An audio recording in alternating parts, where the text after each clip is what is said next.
Houston, Texas, in the summer of 1988, is a city that runs on heat and belief. The air sits heavy from May through September, thick with humidity off the Gulf, and the city operates within it rather than against it. Slowly in the afternoons, furiously in the mornings, with the particular energy of a place that has always understood itself to be on the way up. The medical center, the largest in the world by some measures, anchors the southern end of the city like a small metropolis of its own. Dozens of hospitals, research facilities, and clinics clustered together along a grid of streets that never fully quiet, not even at 3 in the morning. This is where Isabel and Raúl Garza had chosen to have their baby. Catherine's medical center was not the closest hospital to their apartment in the Montrose neighborhood, but it was where Isabel's obstetrician practiced, and Isabel was the kind of person who made decisions carefully and then kept them. She was 29, a legal secretary at a downtown firm, the eldest daughter of a large Mexican-American family that had been in Houston for 3 generations. She had her grandmother's directness and her mother's warmth, and she approached pregnancy with the organized attention she applied to everything. The prenatal vitamins, the birthing classes, the carefully assembled nursery in the second bedroom of their apartment with its pale green walls, and the wooden mobile Raúl had made with his own hands. Raúl was 31, a structural engineer who had grown up in Monterey and come to Houston on a university scholarship and stayed because the city felt like a place where things were still being decided. He was quiet in the particular way of people who are paying close attention, and the first thing almost everyone noticed about him was that he listened. He had been listening to Isabel for 6 years, through the engagement and the wedding and the apartment lease and the long conversations about what they wanted and who they were going to be, and he was ready. Their daughter was born on July 9, 1988, at 4:17 in the morning. She arrived in 3 hours of labor that left Isabel exhausted and exhilarated in equal measure, and Raúl standing at the bedside with both hands holding one of hers, useless and essential at the same time. The baby weighed 6 pounds, 14 ounces, and had Raúl's dark eyes and Isabel's precise, pointed nose and a tuft of black hair that stood up from her head in a way that made the delivering nurse laugh softly. They named her Elena Cristina Garza.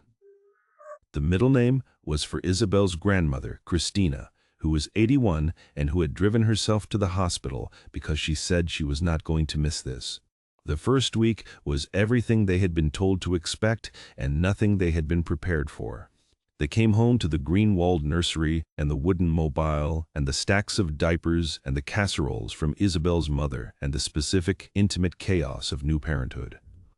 Raúl took 2 weeks off work. His mother flew in from Monterey for the first 4 days and cooked enormous quantities of food and held Elena with the complete authority of a grandmother who has been waiting for this. Isabel's family came in shifts. The apartment was never empty. Elena was, by all accounts, a remarkably settled infant. She slept in long stretches, fed well, and regarded the world with an observant calm that Raúl found hilarious and Isabel found quietly terrifying, as if the baby were evaluating them and the verdict was not yet in. At 3 weeks old, Elena developed what presented as a respiratory infection, a persistent wet cough, a slight fever, a rattled quality to her breathing that Isabel clocked at 2 in the morning and called the pediatric line about immediately. The advice was to bring her in. They drove to St. Selwyn in D. Catherine's, in the pre-dawn dark, Raúl behind the wheel, Isabel in the back seat, with Elena in the carrier, one hand on the baby's chest, monitoring each breath. The pediatric unit at St. Catherine's was calmer at 4 in the morning than during the day. Quieter corridors, fewer visitors, the particular hush of a hospital at the depth of the night shift. A physician examined Elena and admitted her for 24-hour observation. Mild bronchiolitis, common in young infants in the Texas summer humidity. She would likely be fine. They would monitor her breathing and give her fluids, and by tomorrow afternoon she would probably be ready to go home. Room 214. Raúl went to find coffee and Isabel sat in the recliner and watched her daughter breathe. They had been there for 4 hours when the nurse came in. She entered at approximately 8:03 in the morning during the shift change, The hour when a pediatric unit is at its most transactional, when familiar faces and new ones intermingle freely, and no one has yet had time to fully account for who belongs and who does not. She was a white woman, perhaps 35, perhaps 40, with light brown hair pinned under a nursing cap. She wore scrubs in the pale blue that St. Catherine's staff wore and carried a clipboard and a small equipment bag. Her badge read, Pediatrics in clear letters. Her name tag, in the blur of Isabel's exhaustion, read something beginning with K. She moved through the room with a quietness that Isabel would later describe as professional, competent, the kind of efficiency that makes you feel the situation is being handled. "Good morning," she said, setting her bag on the small table near the crib. "I'm here to take Elena down for her morning chest x-ray. The doctor wants a baseline image before the attending comes in." Isabel stirred from the recliner. "But the radiology slot is at 8:45, and they're quite full today. It'll take maybe 15 minutes. He can meet you down there if you'd like, or I can bring her straight back once we're done." Isabel looked at her daughter in the crib. The baby's breathing had been steadier since they arrived. The monitors showed normal numbers. The woman with the clipboard was calm and unhurried, the clipboard held with the slight impatience of someone managing a schedule. "I'll come with her," Isabel said, starting to rise. "There's not always room for parents in the radiology suite during procedure," the woman said, not unkindly. "Hospital policy, but you could walk us down and wait outside. Or rest here, you've been up all night." The exhaustion was real. The logic was real. The woman was wearing the right clothes in the right building, and she had a clipboard, and she had said the right words. 15 minutes, Isabel said. "At most." The woman lifted Elena from the crib with practiced ease, settled her against her shoulder, and moved toward the door. Elena, accustomed to being held by strangers during the admissions process, made no sound of protest. Isabel watched the door swing shut. She told herself she would close her eyes for 10 minutes. At 9:15, Raúl returned with 2 cups of coffee and found his wife alone in the room. The crib was empty. He asked Isabel where Elena was, and Isabel looked at the crib and then at the clock and felt the bottom of her world give way. The nurse's station had no record of any chest x-ray ordered for Elena Garza. The pediatric radiology suite had no scheduled procedure for that name. There was no nurse with a name beginning with K assigned to the second floor that morning, or any floor. Security locked down the hospital exits. Staff swept every corridor and room and stairwell. A code pink was announced over the St. Catherine's intercom at 9:22 in the morning. Houston Police Department units arrived within 8 minutes. The woman with the clipboard and the pale blue scrubs had walked out of the hospital through a ground-level service corridor connecting the pediatric unit to the outpatient entrance on the building's south side, a route that bypassed the main lobby entirely. She had been captured on 2 security cameras, once entering the pediatric unit at 8028 and once exiting through the service corridor at 8041 with what appeared to be a bundled infant against her chest. After the service door, the cameras had no coverage of the parking structure. She had 13 minutes between entry and disappearance. She had used all of them. Raúl Garza stood in the corridor outside room 214 with both hands pressed against the wall and said nothing for a long time. Isabel had collapsed into the reclining chair she had been sitting in 20 minutes earlier and could not stand up. The detective who arrived to take their statements would write in his notes that he had never seen 2 people more completely destroyed and more completely composed at the same time. They had been parents for 22 days. The investigation that began in the hours after Elena Garza's abduction from St. Formators, although 2001 meanings of the dection. Catherine's Medical Center was one of the most intensively resourced in the Houston Police Department's history, at least for the first 6 months. Detective Sandra Okafor, 12 years in the Special Victims Unit, took primary responsibility for the case. She was methodical and blunt, and she had worked enough infant abductions to understand the specific profile that the circumstances suggested. The woman on the security footage, light brown hair, slight build, confident movement, knowledge of the hospital's layout and shift schedule, was almost certainly not a stranger to medical environments. She had known about the shift change. She had known about the service corridor. She had brought a clipboard, which was either a spontaneous prop or a premeditated one, and Okafor's experience inclined her toward the latter.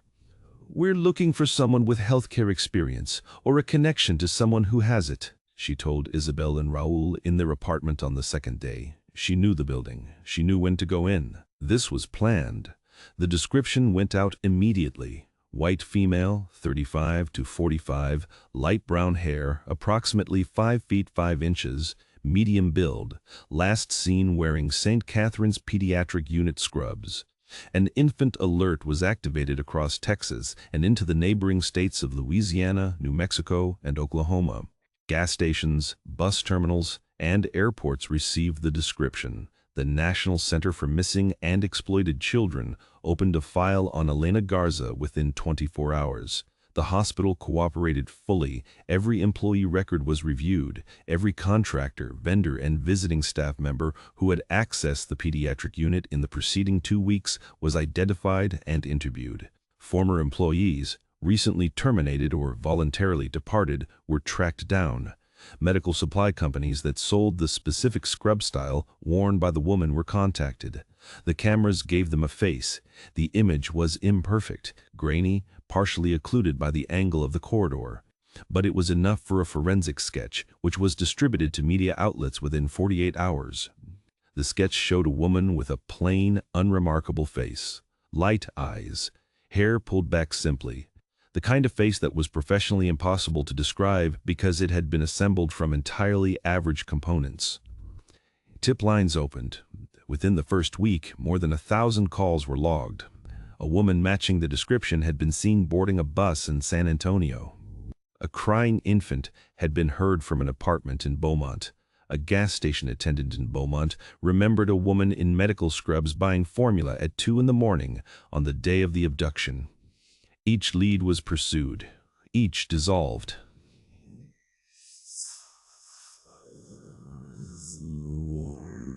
Raúl's mother flew back from Monterrey.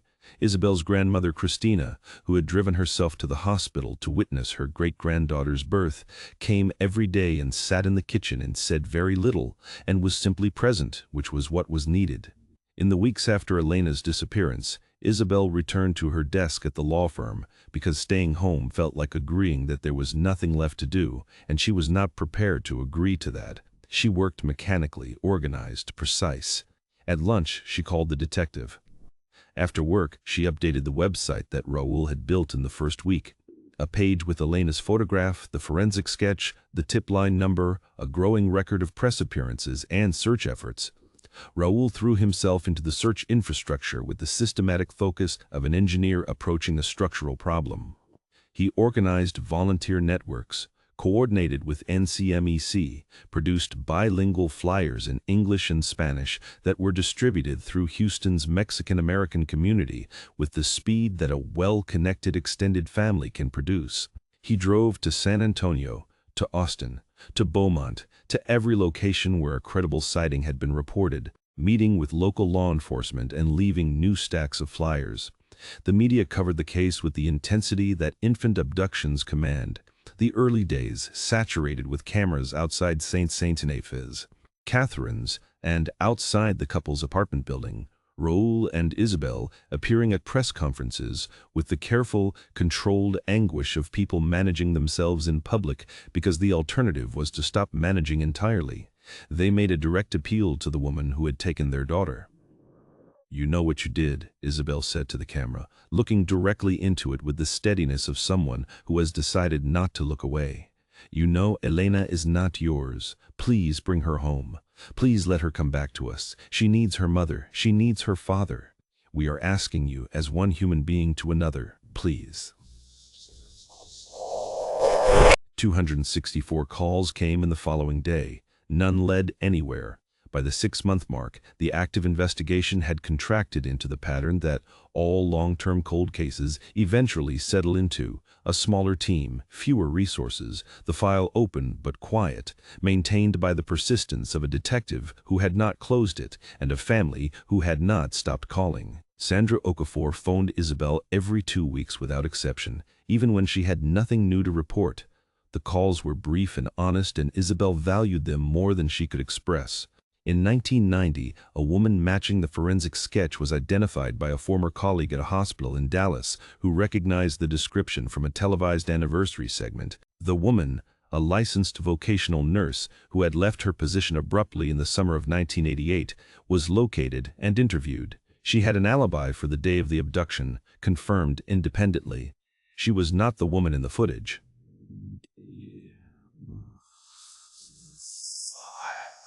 In 1992, a toddler found wandering near a bus station in New Orleans was briefly connected to the case before being identified as the daughter of a local family. The identification took 4 days. Isabel and Raúl drove to New Orleans and waited in a hotel room while the process unfolded. She was not Elena. The drive back to Houston was the longest of their lives. They said almost nothing for 350 miles. Elena would have been 4. She would have been starting to ask the questions that 4-year-olds ask. But she would have been calling the wooden mobile by a name she invented herself, the way children claim the objects of their world by naming them.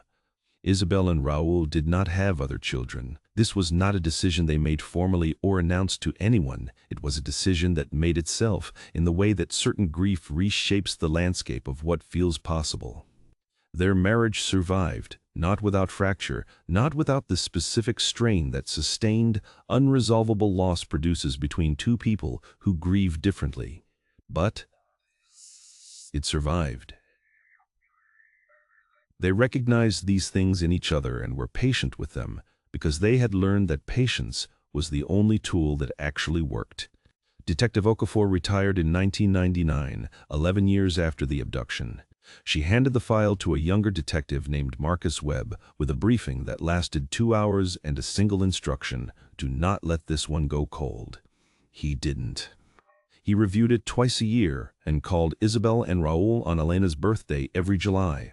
In 2000, a new age-progressed image was created by NCMEC, a 12-year-old girl with dark eyes and a pointed nose, her face assembled from the geometry of her parents' faces by artists who had developed the technique over a decade of practice.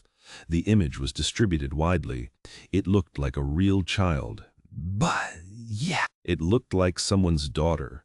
It appeared on flyers at highway rest stops from Texas to Tennessee. It appeared on the NCMEC website, where it would remain, updated every few years, for the next 22 years. In 2005, Raúl and Isabel moved from the Montrose apartment into a house in the Heights neighborhood, a modest craftsman bungalow with a porch and a fig tree in the backyard. The second bedroom, which had been a nursery with pale green walls and a wooden mobile, was now a study. The mobile was wrapped in tissue paper in a box in the attic. Isabel had wrapped it herself, carefully, because she could not throw it away and could not look at it every day.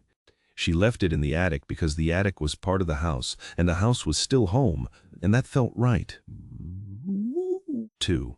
There is a particular kind of strength that looks, from the outside, exactly like ordinary life. Isabel and Raúl Garza went to work and came home and tended their house and called their families and attended birthday parties for nieces and nephews and never, not once in 34 years, stopped waiting. Stay with us. Because in Edinburgh, Scotland, their daughter was about to start asking questions that she should have been allowed to ask 30 years earlier. Eastham. In the summer of 1988, a woman named Patricia Morrow boarded a transatlantic flight from Houston's Bush Intercontinental Airport to London Heathrow. She had a one-way ticket, 2 large suitcases, and a carry-on bag that she kept on her lap for the duration of the 9-hour flight. Inside the carry-on bag was a newborn. Patricia Morrow was 38 years old. She had been born in Aberdeen, Scotland, and had emigrated to the United States at 22, for reasons she described to people over the years as opportunity, which was true in the sense that most vague truths are. She had spent 16 years in Texas, first in Dallas, then in Houston, working in various capacities in the healthcare system, as a medical receptionist, then as a nursing assistant, then, after an 18-month vocational training program, as a licensed vocational nurse at a rehabilitation clinic in the Houston Medical Center. She had been good at the work, conscientious, reliable, and possessed of a natural authority in clinical settings that patients found reassuring and supervisors found useful. She had also, in the spring of 1984, experienced the only event of her life that she considered genuinely definitive. Her pregnancy had been unexpected, the result of a relationship with a colleague that had been brief and, once the pregnancy was discovered, immediately over. Patricia had decided without much internal debate to continue the pregnancy. She had allowed herself, for the first time in her adult life, to imagine a future organized around someone other than herself. The baby, a girl, died at 31 weeks gestation. The placental abruption was sudden and total. Patricia had been at work when she felt it start, and she was in surgery within the hour. And by the time she was fully conscious again, the baby was gone, and the doctors were explaining what had happened in the careful language they use when the explanation is entirely factual and entirely insufficient. She recovered, in the biological sense. She returned to work. She was, as she had always been, competent and composed. But she had been changed in a way that she did not discuss and could not reverse, and the change expressed itself slowly over the following 4 years as an obsession that she was aware of and could not stop. She watched new mothers in the hospital's postpartum unit with an attention that was not professional. She researched infant abduction cases, their methods, their outcomes, their detection. She told herself she was only reading. She told herself she was only thinking. She had been planning for 8 months by the time she walked into St. Catherine's Medical Center on the morning of July 31st, 1988. She had obtained scrubs from a medical supply company 2 counties over, paying cash. She had visited the hospital 4 times in the preceding month, always during different shifts, learning the rhythms of the pediatric unit, noting which corridors had camera coverage and which did not, identifying the service passage that connected the pediatric floor to the south, facing outpatient entrance. She had also, in those preliminary visits, learned something that she told herself was a sign. The infant in room 214 was a girl. She was small and dark-haired, and she had a quiet, watchful quality that reminded Patricia of something she could not precisely name. She had bought a carry-on bag with an internal frame that could be reconfigured to hold an infant securely. She had bought formula and diapers and a soft yellow blanket. She had, 3 weeks before, purchased a one-way flight to London. She was, in her own mind, saving a child from a difficult situation. The parents were exhausted. They had let the nurse take the baby without question. She told herself this confirmed what she had always privately believed, that loving a child was not the same as being equipped to raise one. And she was equipped. She had always been equipped. The one loss of her life had proven this by removing from her the only thing she had ever been certain she wanted. Patricia's mother, Rosie Morrow, lived in a flat in the Stockbridge neighborhood, a 2-hour drive from Aberdeen where Patricia had grown up. Patricia had told her mother in a phone call 2 weeks before that she had arranged a private adoption through a solicitor in Houston, that the biological mother was a young woman without means who had asked only that her daughter go to someone who would love her completely. Rosie Morrow had asked several questions. Patricia had answered them with the practiced calm of someone who has rehearsed. Agnes had been 64 years old and in declining health and profoundly lonely since Patricia's father had died 2 years before, and the prospect of a granddaughter had, Patricia calculated correctly, made the questions easier to close. She named the baby Rosie. Rosie Ann Morrow. Ann had been her father's mother's name. She had chosen it before she left Houston, before she had known whether the baby would be a girl or a boy, which told her something about herself that she did not examine too closely. Edinburgh received them with its usual weather. Low gray clouds over the castle, the smell of rain on stone, the particular cold that comes in from the Firth of Forth even in August. Patricia moved into the flat 2 streets from her mother's.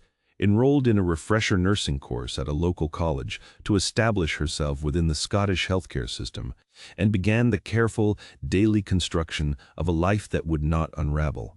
She registered Rosie's birth through a system that, in 1988, was considerably less digitally integrated than it would later become.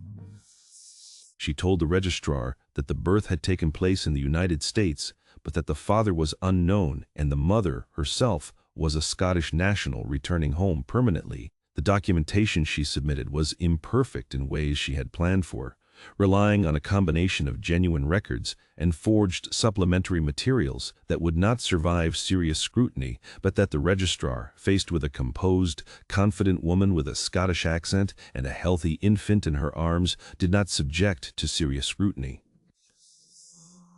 Patricia was a thorough mother in the specific way of people who have wanted something for a long time before receiving it. Nothing was overlooked, nothing was taken for granted. She attended every health visitor appointment. She read every developmental guide. She sang to Rosie in 2 languages, English and the fragments of Gaelic that Agnes had passed down. She photographed everything, though the earliest photographs, the hospital pictures, the newborn session, the first-week images that document a baby's arrival in the world, did not exist, because Rosie had arrived in Edinburgh in a carry-on bag on an evening flight, not in a maternity ward. This was a gap that Patricia managed the way she managed every structural risk in the constructed life she had built, with careful, preemptive narratives. She had given birth in Houston under difficult circumstances, she told anyone who asked. The delivery had been quick, and she had been briefly hospitalized and had left without the standard documentation because she had been overwhelmed and had then emigrated immediately. She had been struggling. It had been chaotic. There were no early photographs because she had been in no state to take them, and the ones the hospital had taken had been lost with her belongings in the move. People accepted this. Agnes accepted it. Agnes was also, Patricia knew, not asking too many questions because she did not want answers that would remove the grandchild she had come to love within weeks of their arrival. Patricia settled into Edinburgh with the determination of someone whose alternative was to be found. She returned to nursing work within a year, joining a community health team in the Leith area. She was good at the work. She was liked by colleagues. She was known in the neighborhood around the flat as quiet and reliable, a single mother managing well, a woman who read to her daughter in the small park on summer evenings and attended the school events without exception. The anxiety never left exactly. It was managed, the way a person manages a chronic condition, by developing habits and routines that keep it below the threshold of visible disruption. She never searched for news about the Houston case online after the internet arrived, because searching left traces. She never discussed Elena Garza or St. Catherine's Medical Center or the summer of 1988 with anyone, not even in the abstract. She watched Rosie grow and believed, with a particular conviction of someone who has spent years constructing a belief, that love was the thing that made family, and she had provided love without interruption for 26 years, and this was sufficient justification for what she had done. But she had stopped being able to see that clearly a long time ago. Rosie Morrow grew up believing her history began in Edinburgh. She knew, in the way that children of single mothers often know things without being told directly, that her origins were not a simple story. Patricia had always been honest about the existence of complexity while being precise about nothing within it. Your father wasn't in the picture. We came back from America when you were very small. I don't have early photographs because the move was difficult. These statements, offered with warmth and without visible discomfort, had been sufficient when Rosie was 7 or 10 or 13. They became less sufficient as she grew older. Edinburgh shaped her. The city gave her its particular quality of attention, an appreciation for stone and history, a comfort with weather, a certain reserve that coexists, in Scots, with deep feeling. She was good at school, especially at languages and literature. She learned to read the emotional subtext of situations early, which was both a gift and something she recognized later as a survival skill she had developed without knowing she needed it. She was dark-haired and dark-eyed in a way that stood out mildly in her school classes, and in the way that children notice and process difference, she was aware of it from early on. Patricia's coloring was light, fair-skinned, brown-haired, eyes that were more gray than anything else. Agnes, who died when Rosie was 11, had been similar. There were no photographs of Rosie's father. There was no family on that side. There wasn't time to know him well. Rosie accepted this at 10. At 15, it began to feel like the shape of an answer rather than the answer itself. She was 17 when she first searched the phrase, "What do late-discovered adoptees experience?" She found forums and testimony and the language of identity disruption and sat with it for a long time before closing the tab. She was not sure what she was looking for, only that she was looking for something her mother was not providing. She went to the University of Edinburgh, studying modern languages, Spanish, which felt for reasons she could not entirely articulate important to learn, and French. She was good at both, particularly Spanish, which she absorbed with a speed that one professor described as instinctive.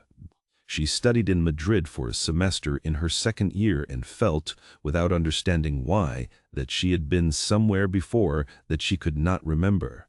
She graduated at 22 and took a job at a translation agency in Edinburgh, working primarily on legal and medical documents. She moved into a flat in Marchmont with 2 flatmates. She called Patricia every Sunday. She was, in most respects, a functioning and reasonably contented young adult, but the questions she had put aside at 15 were still there. At 25, her flatmate Jess, a cheerful, uncomplicated woman from a large Glaswegian family, bought a consumer DNA ancestry kit and spent a weekend obsessing over her ethnic breakdown and the distant cousins it had surfaced. She encouraged Rosie to order one. "You always say you don't know where your dad's family is from. This would tell you." "I'm not really interested," Rosie said. She said it with the specific practiced disinterest of someone who is very interested indeed but not ready to know. At 26, her flatmate Jess got married, and the wedding was the kind of enormous, affectionate Scottish family celebration that made the absence of Rosie's own extended family feel concrete rather than abstract.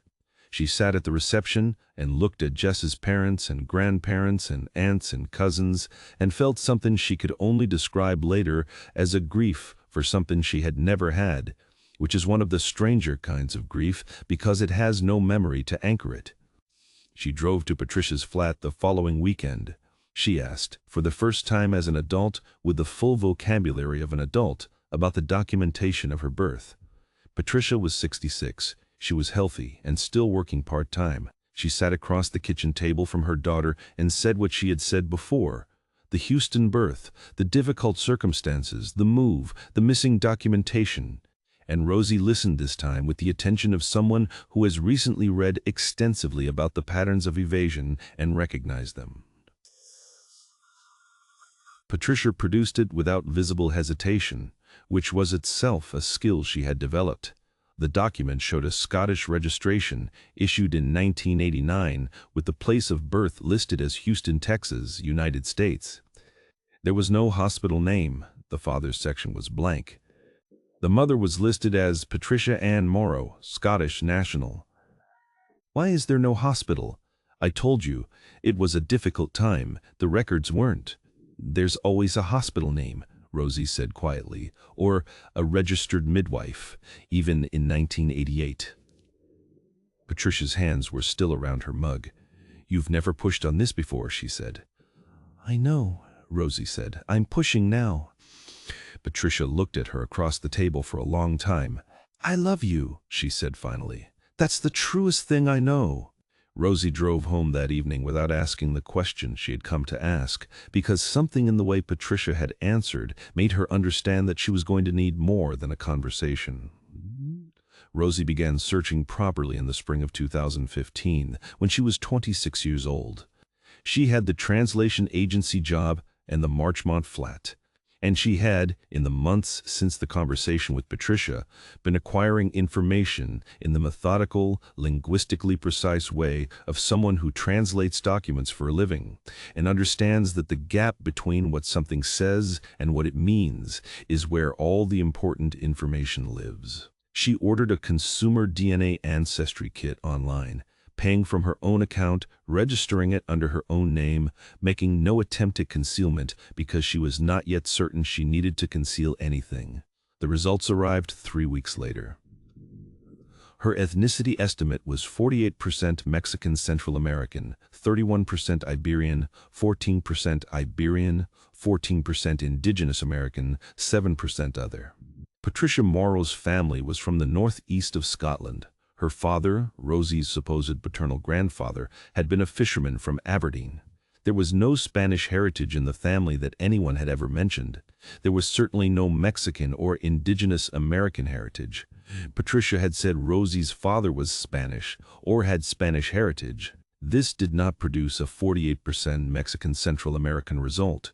This did not produce an Indigenous American component at all. Rosie set the results aside and researched what a 48% Mexican Central American result in a British person with no documented family history in that region actually meant. The answer was consistent: a parent or two grandparents with direct ancestry from Mexico or Central America. Not a Spanish great-grandfather, not a distant European connection. A parent. One of her parents was from Mexico or had direct Mexican ancestry. Rosie closed the Ancestry app and opened the National Center for Missing and Exploited Children website, which she had found 2 months earlier during a late-night search session she had not been able to stop herself from conducting. The site had an international section. She navigated to it and searched for infants abducted from Texas hospitals between 1986 and 1990. 4 cases appeared. The third one stopped her cold: Elena Cristina Garza, abducted from St. Catherine's Medical Center, Houston, Texas, July 31, 1988. 22 days old at time of disappearance. Parents, Isabel and Raúl Garza, Houston, Texas. Last known clothing, St. Catherine's Hospital, onesie, white with blue trim. Beside the original hospital photograph, an age progression image for age 26, a young woman with dark eyes, a precisely shaped nose, and black hair. Rosie's hands were not steady. She scrolled down to the physical identifiers section. There was no birthmark. Elena Garza had no documented identifying birthmarks, but the description of the parents: Isabel Garza, described as second-generation Mexican-American, Raúl Garza, described as originally from Monterrey, Mexico, would produce exactly the ethnic ancestry result that Rosie's DNA kit had returned. She searched Raúl and Isabel Garza, Houston, Texas. The website came up immediately. Still active, still updated. The last post was dated July 9, 2014. Elena's 26th birthday. Rosie read it in full. Raúl had written it. He described the birthday in the specific, quiet language of someone who has been writing variations of the same entry for 26 years. Careful, honest, neither falsely hopeful nor resigned. He described the birthday cake Isabel made every year. He described sitting on the porch of the house in the Heights neighborhood in the Houston evening. He described the wooden mobile he had made, still in a box in the attic. Rosie read it twice. She did not sleep that night. She lay in bed in the Marchmont flat listening to Edinburgh outside the window and tried to construct the scenario in which Patricia Morrow was her biological mother and could not make it fit. Not the DNA, not the birth certificate with no hospital name, not the evasive answers across 26 years of careful, loving management, not the fact that Patricia had worked as a nursing assistant in Houston in 1988 and had left for Scotland that same summer. The scenario that fit was the other one. She called the NCMEC International line at 7 in the morning from the flat, while her flatmates were still asleep. A woman answered, Rosie said, in the careful, precise way she used when delivering information she was not entirely certain of. I believe I may be a missing person, an American missing person. I'm calling from Scotland. The process that followed was thorough and slow in the way that international cases always are. NCMEC coordinated with Houston Police Department's Cold Case Unit, which contacted a detective named James Osei, who had taken over the Garza file from Detective Webb 2 years earlier and had reviewed it 4 times.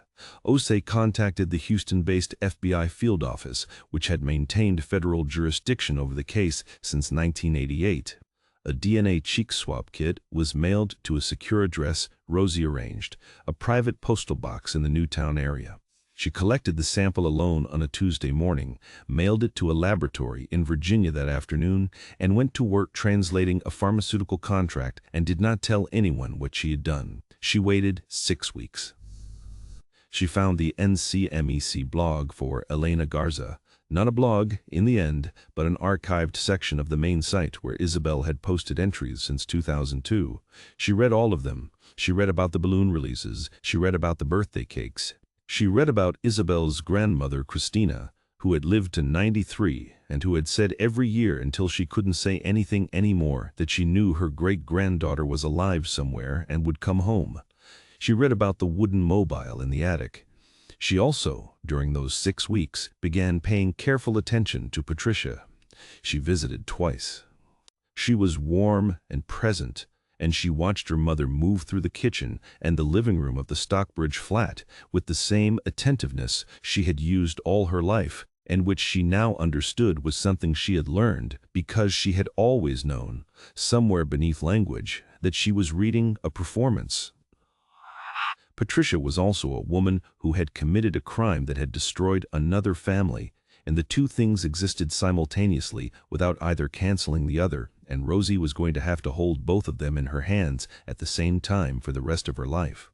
The DNA results arrived on a Wednesday morning in October. Rosie was at work when her phone buzzed. She excused herself to the corridor.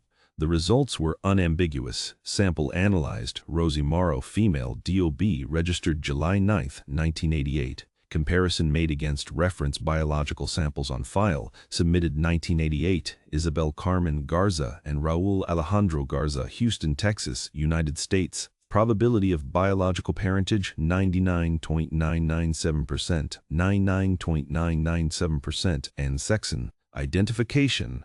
Rosie Morrow is Elena Cristina Garza, abducted July 31, 1988, from St. Catherine's Medical Center, Houston, Texas.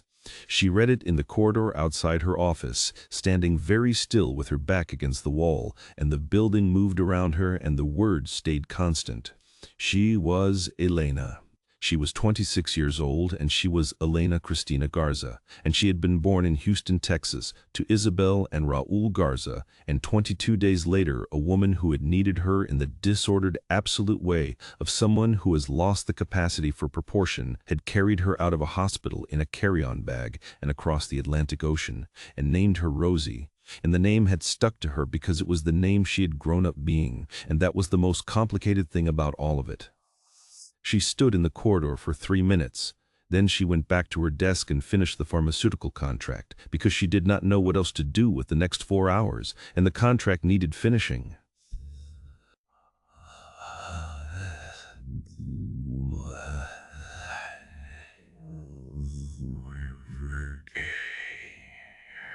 "6 weeks of waiting, 26 years of questions, and then 6 lines on a phone screen in a corridor in Edinburgh. Stay with us. What comes next is the hardest part. Not the finding out, but the doing something with what you know. SG. Rosie arranged to see Patricia on a Saturday afternoon, 3 days after receiving the results. She had told no one, not her flatmates, not the colleagues she considered friends, not the NCMEC contact James, who would email to confirm that the results had been transmitted and that whenever she was ready, they could begin the process of facilitating contact with the Garza family in Houston. She had said, "I need a few days." She drove to the Stockbridge flat in the mid-afternoon when Edinburgh was doing what Edinburgh does in October. Thin light, the smell of rain on old stone, the castle visible over the rooftops to the south. She had the printed results in her coat pocket, folded into a small square. Patricia had made tea. There were shortbread biscuits on a plate. The flat looked exactly as it always had. The framed photographs on the mantelpiece, the bookshelves, the faded blue sofa where Rosie had sat through every childhood illness and teenage crisis and adult visit for 26 years. "Not the version you've been giving me. The real answer." Patricia held her mug with both hands. She was very still. "Am I your biological daughter?" The flat was quiet, rain beginning against the window, the clock on the mantelpiece. Patricia set her mud down. She said, "No." The word was very small, the largest word Rosie had ever heard. She unfolded the results and set them on the coffee table between them. Patricia looked at the paper for a long time without picking it up. "I knew," she said finally, "that this was coming, not when, but I knew." She told Rosie the story in the way that confessions emerge after long suppression, not in a single smooth account, but in pieces, some clearly rehearsed, others arriving in fragments as if being located in real time. The pregnancy, the loss, the years of watching from inside the clinical world she inhabited, the planning, the flight. "I told myself you would have a better life," she said. "I told myself I would give you everything." "You did give me a great deal," Rosie said carefully. "That's not the point." "No." Patricia's voice was quiet. "I know it isn't. They've been looking for me since the day you took me. 26 years. They never stopped." Patricia closed her eyes. "I know. I looked, sometimes." On the anniversary, I told myself each time that too much time had passed, that you had a whole life here, that disrupting it would cause more harm than good. She opened her eyes. "I was telling myself what I needed to believe." Rosie sat with her hands in her lap. "I love you," Patricia said. "Whatever this means for what happens next, I love you, and I have never once regretted a single day of raising you. The choice I made at the beginning was wrong. Everything after it was the most genuine thing I have ever done." Rosie was quiet for a long time. I don't know yet what I feel," she finally said. "I know what I'm going to do. The process is already in motion, and the police will be involved. I can't protect you from that." Patricia nodded. "I'm not asking you to." They sat in the flat as the rain intensified against the window and the light dropped toward evening. They did not embrace, but when Rosie left, Patricia stood at the door of the flat and watched her go down the stairs, and Rosie looked up once from the bottom of the stairwell, and the look between them carried everything that neither of them had language for yet. It was 11 o'clock at night in Edinburgh. It was 5 in the afternoon in Houston. The NCMEC coordinator, James, was on the line as a silent support. A counselor had been made available to both parties. Neither used them. The call connected. A woman's voice. Clear, careful, not young. "Hola. This is Isabel Garza. Is this Rosie?" "Yes," Rosie said. "This is me." "The kind that is not empty. We have been waiting for this call," Isabel said. "For a very long time. I know." Rosie's voice was steady. "I read your posts, all of them, the cakes and the balloons. I'm sorry I didn't find you sooner." Raúl's voice came in, lower, controlled in the way of someone using control as a kind of scaffolding. "You don't apologize for that. You were a child. You didn't know." They talked for 3 hours. Rosie told them about Edinburgh, the flat in Marchmont, the translation work, the university, the Spanish she had studied with instinctive ease because it turned out there was a reason for the instinct. She told them about Agnes, her Scottish grandmother, now long gone. She told them about Patricia in a way that was honest without being clinical, because she was not yet at the stage of clinical and was not sure she would ever get there. Isabel described Houston, the house in the Heights with the porch and the fig tree, the law firm where she still worked. The extended family, Isabel's mother, her aunts and cousins, Raúl's family in Monterey who had set a place at every holiday table for the daughter they had never met. She described the wooden mobile in the attic, which Raúl had made from cedar with a small carving knife, which she had wrapped in tissue paper 26 years ago and not been able to throw away. Raúl said very little for the first hour, and then said, suddenly, in the middle of a sentence about Elena's birth, "I want you to know that I made that mobile for you. I made it with my own hands because I wanted you to have something in the world that was made specifically for you, by someone who loved you before you arrived. I know you don't remember it, but it exists." Rosie had to put the phone down for a moment. They arranged a meeting. It would take 3 months to plan, with the deliberateness that an international reunion coordinated through a federal agency and the legal process requires. In the meantime, they would talk every week. They would go slowly. There was no rush, Isabel said, and she said it with the particular equanimity of someone who has learned over 27 years that rushing is a luxury that this particular grief has never offered. Patricia Morrow was arrested by Police Scotland in January 2016, acting in coordination with U.S. federal authorities. The charges were serious and complex across 2 jurisdictions: kidnapping of an infant, transportation of a kidnapped person internationally, identity document fraud, and related offenses. She was 66 years old at the time of her arrest. She did not resist. She had not expected to. The legal process took 2 years, moving between Scottish and American courts with the painful slowness that international criminal cases require. Patricia cooperated with investigators and provided a complete account of the abduction and the 27 years following. In 2018, she was convicted on charges in both jurisdictions and sentenced to a combined 8 years, with credit for cooperation and time awaiting trial. Rosie attended no court proceedings in Scotland. She submitted written testimony, prepared with care and translated twice, once into legal language and once back into something true, about what she knew, what she had experienced, and what had been taken from her and from the Garza family. She did not describe Patricia as a monster. She described her as a person who had committed an irreversible crime and who had also loved her, and she left the sentencing to people whose job it was to hold those 2 things and assign them weight. The meeting with the Garza family took place in Houston in March 2016. Rosie flew from Edinburgh to Houston Hobby on a Thursday afternoon, and the city greeted her with the specific blast of heat that is the first thing anyone from a temperate climate notices about the Texas Gulf Coast in spring. Warm, dense, alive. She took a taxi to the hotel near the Heights neighborhood and sat in the air-conditioned room for 20 minutes, trying to locate her equilibrium. The meeting was held at the Garza house. Not a neutral venue, a deliberate choice that Isabel had made because, she told the NCMEC coordinator, she did not want to meet her daughter for the first time in a conference room. She wanted her to come home.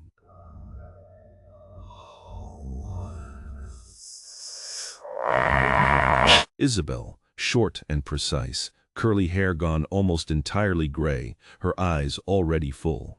Raúl beside her, taller, his hand on her shoulder, watching the taxi with an attention that had been waiting 27 years to reach its object.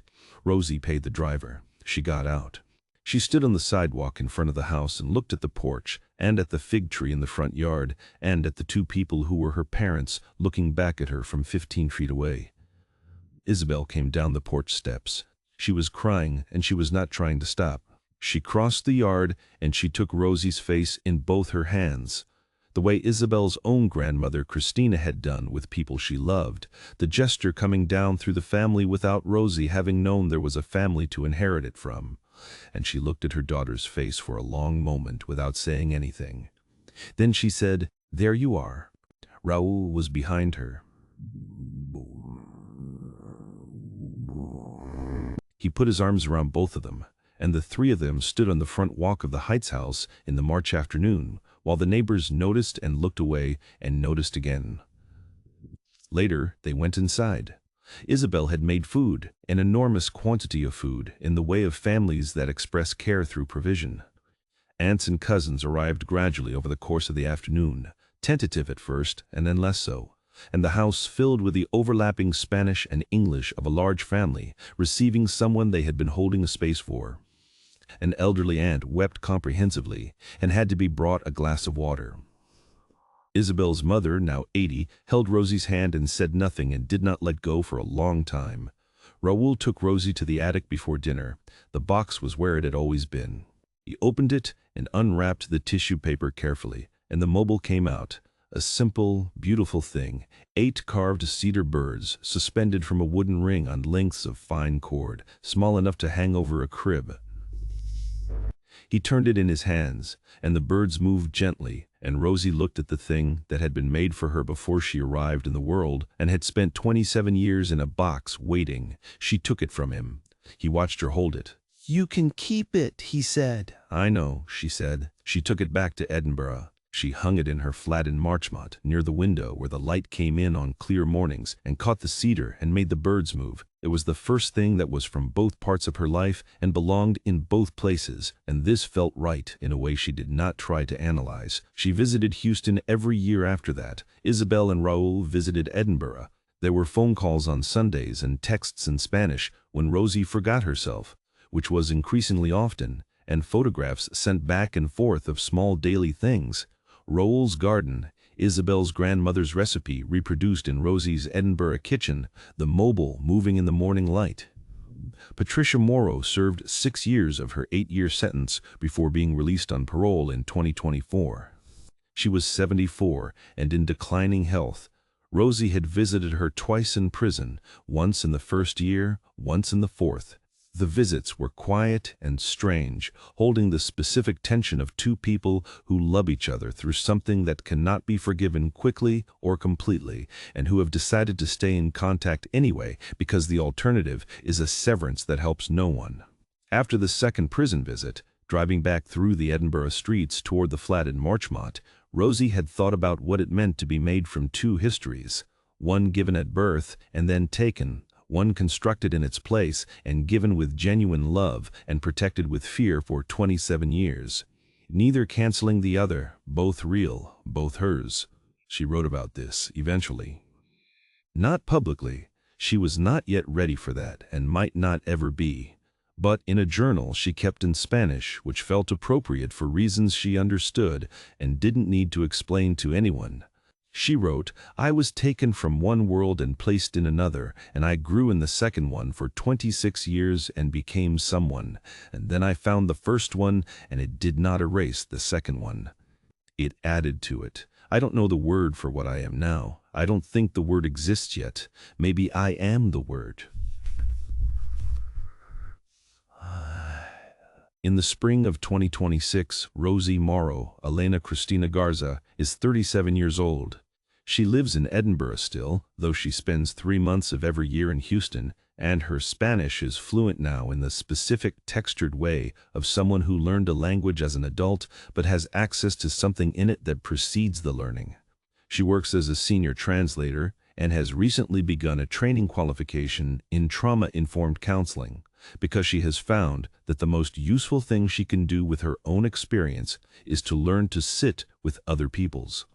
She speaks occasionally at NCMEC events, always at their invitation and always on her own terms.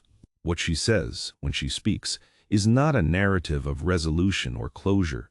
She distrusts both words and believes they do more harm than good when applied to the kind of fracture she has lived.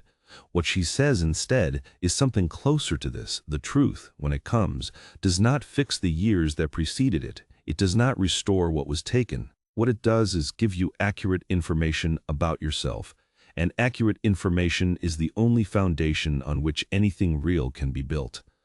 Isabel and Raúl Garza are in their late 60s now. They still live in the Heights house, with the fig tree in the front yard and the porch where Isabel sat 27 years ago trying to understand what had happened to her life. They have a granddaughter from Raúl's niece who calls Rosie Tia Elena on the visits, and has a child's complete comfort with the dual name, which is the most uncomplicated relationship Rosie has with any aspect of her dual identity. Patricia Morrow is in a care facility in Edinburgh, her health declining at the pace that the late 70s bring. The visits are still quiet and still strange. Patricia is grateful for them in a way that she no longer has the energy to perform. It comes through plain, worn down to something simple.